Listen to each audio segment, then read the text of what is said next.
4 নং প্ৰশ্নটিত দিয়া আছে পাঠত থকাৰ দৰে সংলাপবোৰ লিখা। ক নং প্ৰশ্নটিত দিয়া আছে কথাৰ যুদ্ধৰে বলে নোৱাৰি ৰামসিংহই ব্ৰহ্মপুত্ৰ পাৰ হৈ গুৱাহাটীৰ গড় ল'বলৈ চেষ্টা কৰা সময়ত জ্বৰৰ গাৰে লাচিত বৰফুকনে অসমীয়া ৰনুৱাসকলক কি কৈছিল?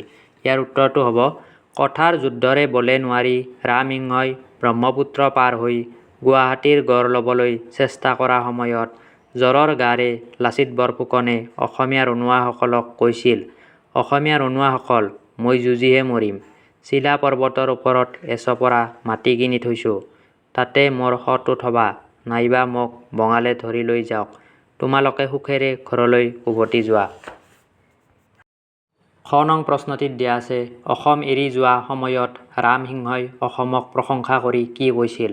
ইয়াৰ উত্তৰটো হ'ব অসম এৰি যোৱা সময়ত ৰামসিংহই অসমক প্ৰশংসা কৰি কৈছিল, ধন্য ৰজা, ধন্য মন্ত্ৰী, ধন্য সেনাপতি, ধন্য সেনা, অকল এজন মানুহে সকলো সৈন্য চলায়, ই কি আচৰিত, মই হেন ৰামসিংহ নিজে যুদ্ধৰ সেনাপতি হৈও একোতে সুবিধা নাপাওঁ। গ নং প্ৰশ্নটিত দিয়া আছে কোনোবাই যুদ্ধৰ কামত ইফাল সিফাল কৰে বুলি বীৰ লাচিত বৰফুকনে কামাখ্যা গোসানীলৈ সেৱা কৰি কি ঘোষণা কৰিছিল? ইয়াৰ উত্তৰটো হ'ব কোনোবাই যুদ্ধৰ কামত ইফাল সিফাল কৰে বুলি বীৰ লাচিত বৰফুকনে কামাখ্যা গোসানীলৈ সেৱা কৰি ঘোষণা কৰিছিল, যুদ্ধৰ কামত পাছ হুহুকিলে মই এই হেংদানেৰে তাক দুডোখৰ কৰি কাটিম, পাছতহে স্বৰ্গদেউক জনাম।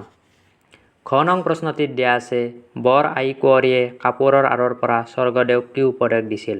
ইয়াৰ উত্তৰটো হ'ব বৰ আই কুঁৱৰীয়ে কাপোৰৰ আঁৰৰ পৰা স্বৰ্গদেউক উপদেশ দিছিল যে বৰফুকনৰ কথা মানি চলিলেহে যুদ্ধত জয়লাভ হ'ব, ফুকনৰ কথা নৰজিলে আমাৰ পৰাজয় হোৱাটো নিশ্চয়।